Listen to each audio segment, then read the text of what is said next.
Good morning, everybody. I say good morning, you wouldn't know it was morning unless I told you. But it is, I'm in the forest, but not for long, not for long. Wanted to get out. That last episode was all done in the office in the dark, wasn't it? That investigative work, which I'm carrying on with, so don't worry, you will see progression on that front. I'm just going to walk today in the forest. I don't really want to film too much, there's not too much going on. It's a pleasant day. Pleasant, the birds are singing, you can probably hear them. Sun's in and out. Still a bit nippy. Be nice if it was a bit milder. But, tell you what, how about a trip to the city? Not just any city, let's go to a capital city. London. How about a trip to London for the day, eh? Come on. Look, come with me, let's go to London. It's probably going to be raining, because London wouldn't be London if it wasn't raining, so... Welcome to MG and the Big Venture!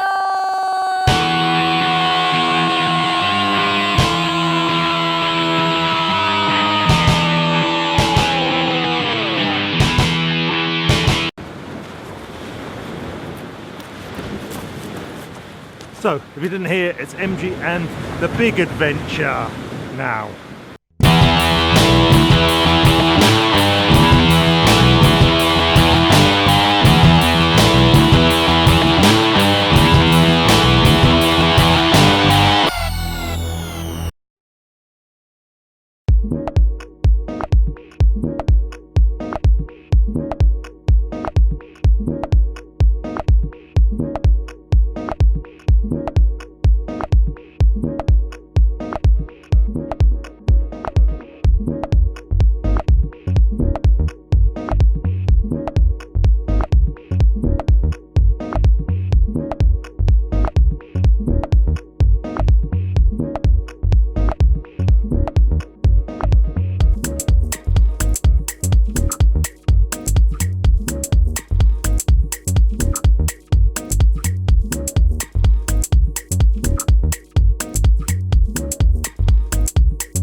Do you? Yeah.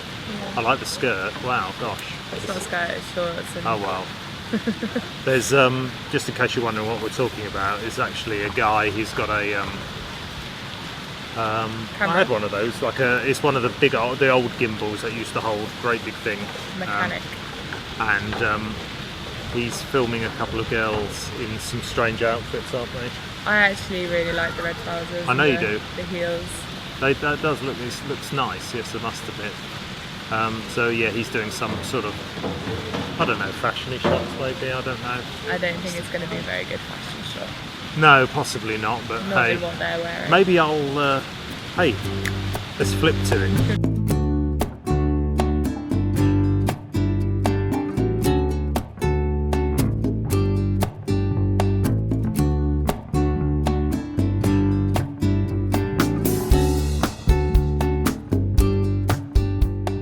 Stop it. Sorry, I'm being interrupted.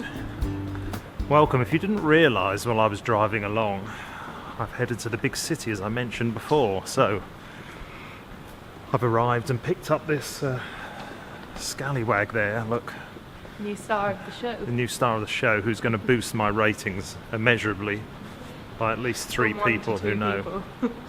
So here I am, I've arrived at the Barbican Centre, which is a fascinating complex of quite awful buildings which have actually turned into something quite unique. Is it brutalism? Could be brutalism.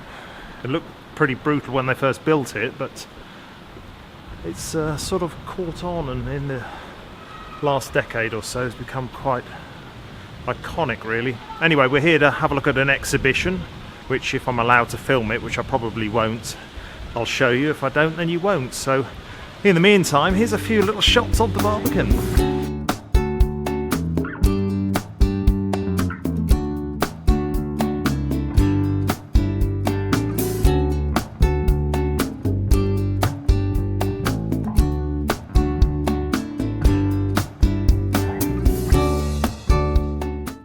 Oh, look, I'm going to do a bit of I'm angry.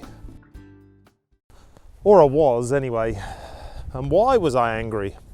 Well, as you just saw from that clip, it suddenly came to a halt. There we were going into the Barbican to view a very, very good exhibition, photography exhibition, which I highly recommend. Only to find that, quite rightly, they often say, please remove your camera, don't film in here, don't photograph. So I didn't. Put it away, packed it away with my microphone. That's the important part, the microphone. And went in to go into the photography exhibition. They said my bag was too big. So I had to go to the cloakroom and get a ticket and left it there. When I returned a couple of hours later, collected my bag, took it outside, ready to do another little piece to camera. Found my microphone was missing. Now, what would you do? Huh? What would you do? Tell me. What did I do? More to the point, I went back. I went back and found a security person. Well, I found a cleaner first who found a security person, who then took me to the cloakroom, where I came across the manager. No, they didn't managers of cloakrooms, but obviously they do. And she had a look for me and couldn't find it. I didn't want to cast aspersions and just say somebody's stolen it, but it seemed that way to me.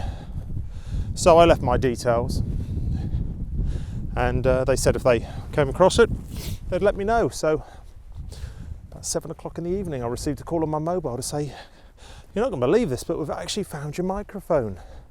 Really, I thought, fancy that. But that stopped me vlogging for the day. Now, some of you might say, wow, thank goodness for that. I don't think I could have stood a whole day of you filming in London. Others might say, oh, what a shame. It would have been great to see you going around London.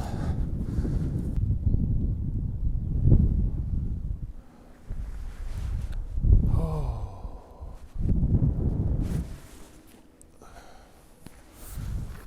How good was that?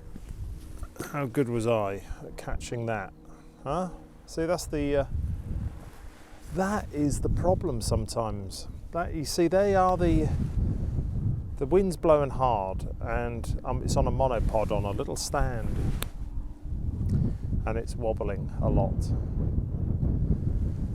So this camera has, I've got to be honest with you, fallen over several times.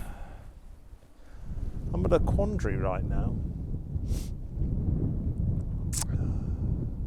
My content for my videos I'm struggling with. My photography content I'm struggling with. I've been put on a hot plate, and I've dried up, completely dried up. It's hard. I don't know whether it's the time of year. I'm in a fairly idyllic location right now. I don't know if you can see, there's a river behind me, meanders through the countryside on a beautiful day. You think, oh, easy peasy lemon squeezy, just get those shots in. You're made. But that's not what it's all about. I don't know. I said before, my mojo seems to have gone. It really has. I seem to be spending a lot of my time videoing to make up for my lack of photography. don't want to sound depressed or anything, but I'm just not feeling it right now. Even with my new camera, my new Sony, it's hardly had a shot taken with it. I just don't want to start taking it for the sake of taking it. I said I wouldn't be miserable. Come on, happy. Let's get happy. Yeah, no one's going to want to watch this anyway, but let alone a grumpy old guy. We should be walking down the river here, showing you scenic shots of the flowing river and swans and boats floating past. But I'm not, am I? No. Tried the comedy line with the gardening and DIY. Exhausted that, haven't you? Gosh.